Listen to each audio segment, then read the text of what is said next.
Malaysia में हुए ASEAN summit में फिलीपींस के राष्ट्रपति फर्डिनेंड आर मार्कोस जूनियर ने भारत की जमकर तारीफ की। फिलीपींस ने उस वक्त भारत की तारीफ की जब बैठक में अमेरिकी राष्ट्रपति डोनाल्ड ट्रंप भी मौजूद थे, लेकिन चर्चा का केंद्र भारत बन गया। जाहिर है, एक तरफ भारत के संबंध चीन से सुधर रहे हैं, वहीं दक्षिण चीन सागर में चीन की दादागिरी से परेशान फिलीपींस भारत की तारीफ कर रहा है, जिसे भारत के लिहाज से एक बड़ा संदेश भी माना जा रहा है। लेकिन सवाल है कि आखिर इसके पीछे वजह क्या है।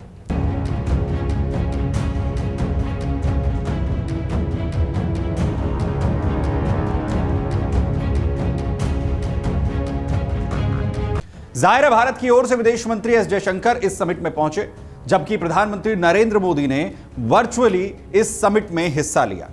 प्रधानमंत्री मोदी ने अपने संबोधन में 21वीं सदी को भारत की सदी बताया, लेकिन असली चर्चा तब शुरू हुई जब फिलीपींस के राष्ट्रपति ने मंच से भारत के नेतृत्व की जमकर तारीफ की। उन्होंने कहा कि भारत आसियान देशों को बहुत कुछ दे सकता है। इतना ही नहीं, उन्होंने कहा कि भारत वो देश बनकर उभरा है जिनके पास हमारी कई समस्याओं का समाधान है। भारत ने हमेशा अंतर्राष्ट्रीय कानून और नियमों का समर्थन किया है, जो सराहनीय है। फिलीपींस के राष्ट्रपति ने प्रधानमंत्री मोदी को भी धन्यवाद देते हुए कहा कि भारत हमारे महासागरों में कानून के शासन और शांति के लिए लगातार समर्थन दे रहा है। लेकिन सवाल है कि आखिर चीन का विरोधी देश फिलीपींस आखिर क्यों भारत की इतनी तारीफ कर रहा है। दरअसल दक्षिण चीन सागर में चीन बार बार समुद्री सीमाओं का उल्लंघन करता रहा है। उसके जहाज अक्सर छोटे देशों के इलाकों में घुस जाते हैं, जिसमें फिलीपींस, वियतनाम जैसे देश जो हैं वो परेशान होते हैं। भारत ने हमेशा कहा है कि हिंद प्रशांत क्षेत्र में नेविगेशन की आजादी, यानी देशों को बराबरी का जो अधिकार है वो मिलना चाहिए। भारत का यही रूल ऑफ लॉ वाला रुख फिलीपींस को सबसे ज्यादा पसंद है।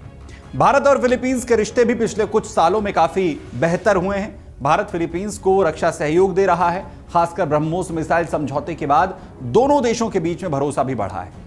यही वजह है कि फिलीपींस आज भारत को एक स्थिर और भरोसेमंद साथी मानता है। फिलीपींस की तारीफ ऐसे समय में सामने आई है जब भारत और चीन के बीच संबंध कुछ हद तक सामान्य भी होते हुए दिख रहे हैं। इसके बावजूद भारत ने अपनी स्वतंत्र विदेश नीति से चीन को साफ संदेश भी दिया है कि वो क्षेत्रीय स्थिरता और कानून के शासन के पक्ष में है, ना कि किसी की दबंगई के। उधर भारत की एक्ट ईस्ट पॉलिसी ने आसियान के साथ रिश्तों को नई ऊंचाइयों पर पहुंचाया है। भारत इन देशों के साथ व्यापार, संस्कृति और रक्षा सहयोग तीनों मोर्चों पर लगातार जुड़ाव बढ़ा रहा है। साल 2024 में भारत और आसियान के बीच 131 अरब डॉलर से ज्यादा का व्यापार हुआ।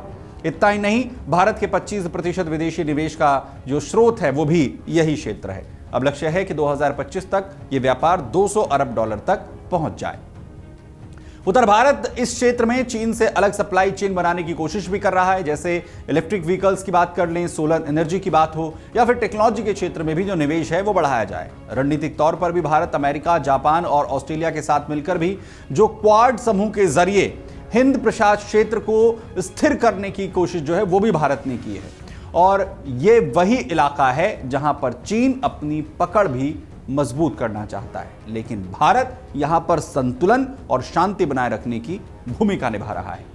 सांस्कृतिक स्तर पर भी भारत और आसियान के बीच में जो संबंध है बेहद मजबूत है। करीब 20 लाख भारतीय प्रवासी इन देशों में रहते हैं। बौद्ध और हिंदू विरासत है यहां पर, जैसे कंबोडिया का प्रसिद्ध अंकोर वाट मंदिर है। इन रिश्तों की वजह से भी जो भारत की मजबूती है वो आसियान के साथ और ज्यादा होती हुई दिखती है। हाल ही में भारत और आसियान ने डिजिटल ट्रांसफॉर्मेशन और डेटा सुरक्षा पर भी बहुत अहम जो समझौता है वो किया है।